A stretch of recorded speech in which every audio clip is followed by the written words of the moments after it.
சுவைத்து பார்க்கலாம். இன்றைக்கி என்ன பார்க்க போகிறோன்னா, சுவையான ராகி சேமியா எப்படி செய்யலான்றது தான் பார்க்க போகிறோம். ரொம்ப சுவையாக இருக்கும், செய்கிறதும் ரொம்ப ஈஸியாக இருக்கும். வாங்க வீடியோக்குள்ளே போகலாம்.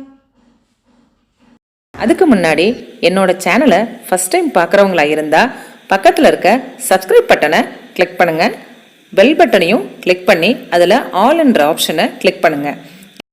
அதுக்கு தேவையானது அணில் ராகி சேமியா ஒரு பாக்கெட் தான் நான் எடுத்து வச்சுருக்கேன். நீங்கள் எந்த ராகி சேமியா பாக்கெட்னாலும் நீங்கள் வாங்கிக்கோங்க. ஒரு பவுலில் கொஞ்சம் தண்ணி சேர்த்துக்கிறோம். அதில் அரை ஸ்பூன் சால்ட்டு சேர்த்துக்கிறோம். சால்ட்டு நல்லா தண்ணியில் கரைஞ்சோன்னே அந்த ஒரு பாக்கெட் ராகி சேமியாவை இதோட சேர்த்துக்கிறோம். இந்த தண்ணியில் நல்லா மூழ்கி இருக்கிற மாதிரி நம்ம செய்யணும்.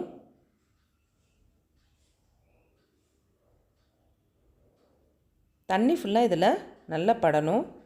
இந்த அளவுக்கு நீங்கள் பிரட்டி விட்டுக்கோங்க.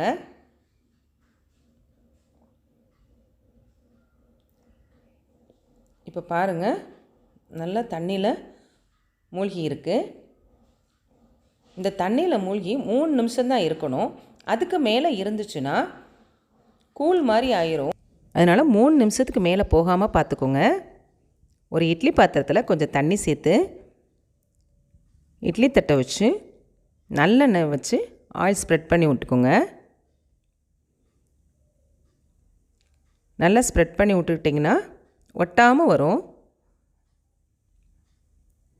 ஃபுல்லாகவே நீங்கள் தேய்ச்சி விட்டுக்கோங்க. இப்போது நம்ம ஊற வச்சுருக்க ராகி சேமியாவை எடுத்து அப்படியே தண்ணி இல்லாமல் அப்படியே எடுத்து இட்லி பிளேட்டில் வைக்க போகிறோம். பாருங்கள், இந்த அளவுக்கு இப்படி வைக்கணும். ரொம்ப நிறச்சி வச்சாலும் நல்லா இருக்காது. ரொம்ப அமுக்கியெல்லாம் நீங்கள் வைக்கக்கூடாது. அப்படியே மேலாப்பில் நீங்கள் வச்சிங்கனாவே போதும். நல்லா பொழு பொழுன்னு நல்லா வெந்துடும். இப்போ மேலே இருக்க பிளேட்டையும் வைக்கிறோம். கீழே இருக்க பிளேட்டுக்கு அந்த குழிக்கு நேராக இந்த குழியும் இருக்கிற மாதிரி இருக்கக்கூடாது.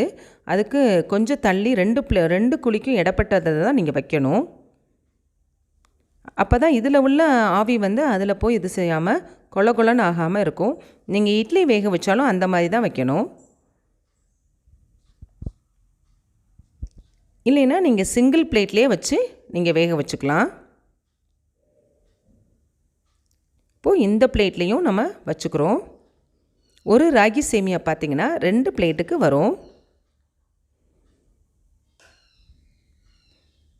இப்படி வச்சிடணும்.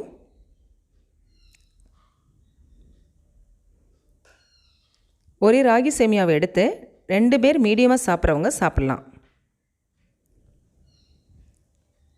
ரொம்ப நல்லாயிருக்கும். இப்போது இப்படி வச்சாச்சு. மூடி வச்சு 5 நிமிஷம் போதும், வெந்துடும். பாருங்கள், இந்த கலர் மாறும். இந்த கலர் மாறிடுச்சுனாவே உங்களுக்கு வெந்துருச்சுன்னு அர்த்தம். பாருங்கள், ஒட்டாமல் வந்திருக்கு பாருங்கள். நம்ம ஆயில் நல்லா தேய்ச்சி விட்டதுனால ஒட்டவே இல்லை. இட்லி குப்பரில் நல்லாவும் வெந்துருச்சு, பொழுவாகவும் வெந்துருச்சு. இப்போ எடுத்து நம்ம மாற்றி வச்சுட்டு அதை கொஞ்சம் சூட்டோடையே நம்ம கிளறி விட்டுறணும். அப்போ தான் உதிரி உதிரியாக வரும். ஃபேனில் வச்சு நீங்கள் கிளறி விட்டிங்கன்னா கொஞ்சம் உதிரி உதிரியாக வரும். இப்போது நம்ம நல்லா உதுத்து வச்சுக்கிட்டாச்சு. இப்போது இதில் தேங்காய் பூ சேர்த்துக்கிறோம். தேங்காய் துருவல் ஒரு 2 ஸ்பூன் நல்ல பெரிய ஸ்பூனுக்கு சேர்த்துக்கிறோம். நீங்கள் மிக்சியில் அடித்து சேர்த்திங்கன்னா டேஸ்ட் இருக்காது, நல்லாவே இருக்காது. அது மசால் மாதிரி இருக்கும். நீங்கள் கையில் திருவுறதுல தான் திருவணும். 1.5 ஸ்பூன் ஜீனி சேர்த்துக்கிறோம். இல்லை நாட்டு சர்க்கரை சேர்த்துக்கலாம்.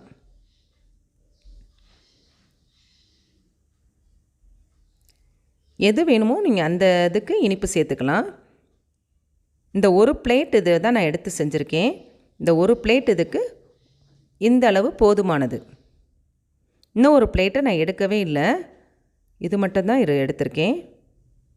பாருங்கள், நல்ல பொழுவாக வந்துருச்சு. உதிரி உதிரியாக நல்லாயிருக்கும். நல்லாவும் வெந்திருக்கும். டேஸ்ட்டும் பார்த்திங்கன்னா ரொம்ப அருமையாக இருக்கும். இதை டக்குன்னு ஒரு பிரேக்ஃபாஸ்ட்டு செஞ்சிடலாம், டின்னருக்கு செஞ்சிடலாம், ஈஸியாக செஞ்சிடலாம்.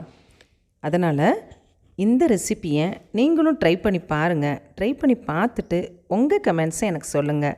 லைக் பண்ணுங்கள், ஷேர் பண்ணுங்கள், சப்ஸ்கிரைப் பண்ணுங்கள். தேங்க்யூ.